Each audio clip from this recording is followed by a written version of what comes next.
What's up, y'all? It's Megan from theveganreviewer.com, and today we are gonna have a veggie burger showdown. Yep, a showdown.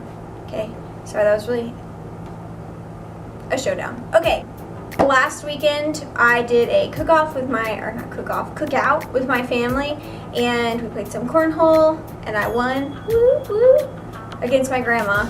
But she's pretty good, so it was still a tough race the whole time. We were really close. There was like 5 points where we were tied. It's good. She's almost 90 years old.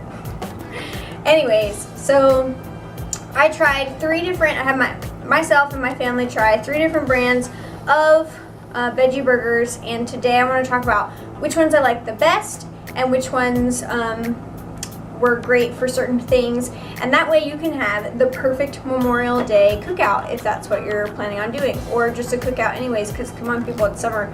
It's like 90 degrees where I am right now, so it's summer here. Alright, first let's talk about the Gardenburger, which is the black bean Chipotle burger. So if you're into that like Mexican flavor food, which is my favorite, so I really like this, and we decided, my husband and I kind of like agreed that this is the best standalone burger. If you are going to just have a burger, maybe cut it up on a salad, or I don't know, if you just wanted to eat it plain, or you didn't really have a lot of like the extra dressings that you would normally put on a burger, then this one is a really good champion. And there's a couple of things that I really like about this burger.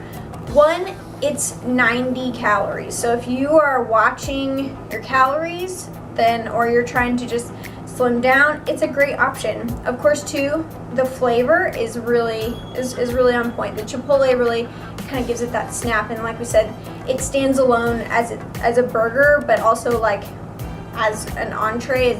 You don't need to hide the flavor, or you don't need to enhance the flavor a whole lot with other stuff. So specifically though, if you wanted to have a burger with guacamole on it, come on now, that would be off the chain.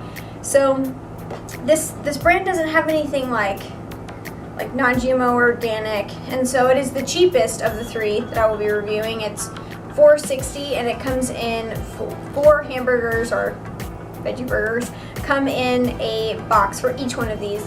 So $4.60 is what you're gonna pay for a pretty delicious burger. The ingredients, it kind of depends on how you feel about this. The ingredients within the burger are whole. So like you see a lot of like whole beans or whole pieces of corn. So that either is gonna like draw you in and you go like, oh, that's really visually colorful, or you're gonna think that's weird because burgers shouldn't have like pieces of things in them. So that might be something to consider. The next one we're gonna talk about is Amy's, which does a organic and non-GMO burger, or at least it's made with organic vegetables. I don't think all the ingredients are completely organic, but still pretty cool.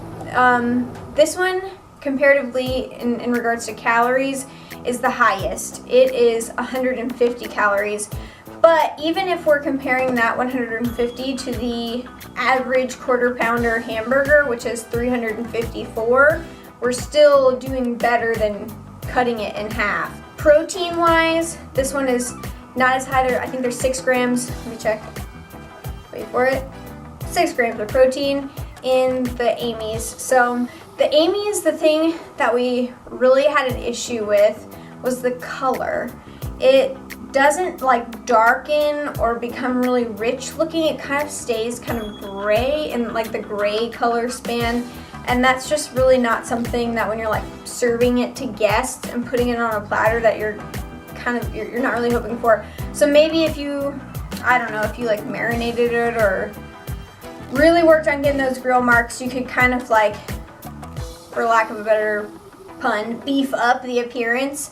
But that was like my major issue. Taste wise, these, for some reason, they remind me a lot of Thanksgiving. They kind of have like a stuffing taste. It's got a really onion, garlic, and this one is not whole ingredients. You're not gonna find a whole bean or something in here. It's really well incorporated.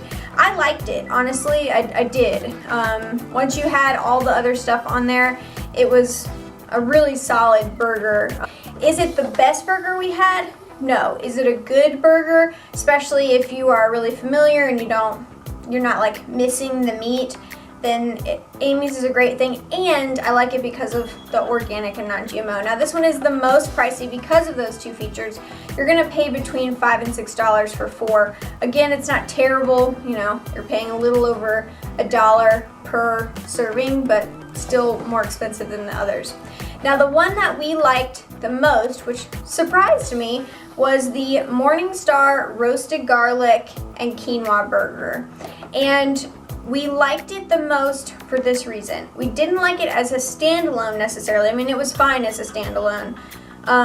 But when you added all the rest of the ingredients, the dressings and the tomato and lettuce and ketchup and all that stuff, it was the best burger.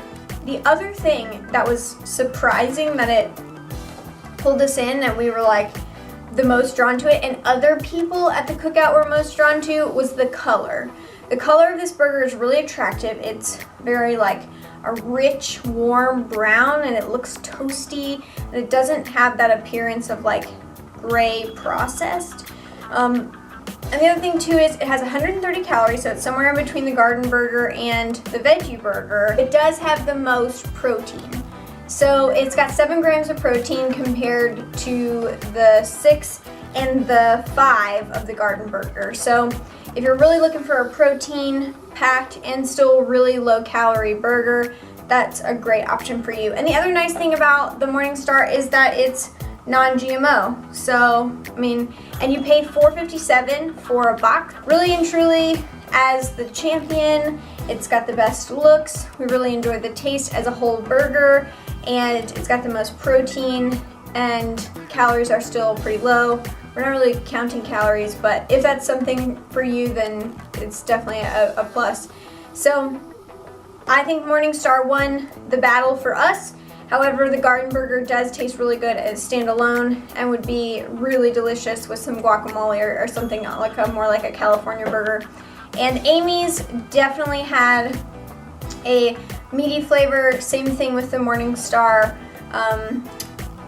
but it just wasn't as, I don't know, I think that appearance really hurt Amy's a little bit. But overall, I liked all these burgers. I would try them all again, but you know how I feel about this one now. This weekend, this long weekend, I hope you have Monday off. You can relax, have some time with family. It'll be awesome. And if you have tried any of these burgers and you think that I'm a doofus and I voted for the wrong one and I championed the wrong one, then let me know. If you're like, okay, those burgers are great, but if you try this brand, it's gonna blow them all away. Please let me know that burger as well in the comments below, because I want us to find the best of the best so we can have awesome showdowns like this. But I want us to find things that appeal to our compassion as well to our taste buds, and I think we can do it. I think we can find the best. So let's help me out here. If you liked this video and you found it helpful and maybe useful for your Memorial Day cookout or your July 4th cookout or your hang by the pool cookout, then thanks. But also click subscribe, because it really means a lot to know that I'm building this community of vegan reviewers where we can find the best of the best. So please do that, and I'll be happy to hear from you. So I hope you're having a wonderful day, maybe hanging out by the pool, maybe preparing, getting ready to go grocery shopping for your veggie burgers. I don't know. Have a great day, and I will see you soon. Bye. So have a cook-off. Why do I keep saying cook-off? Cook-out. Have a cook-out this weekend.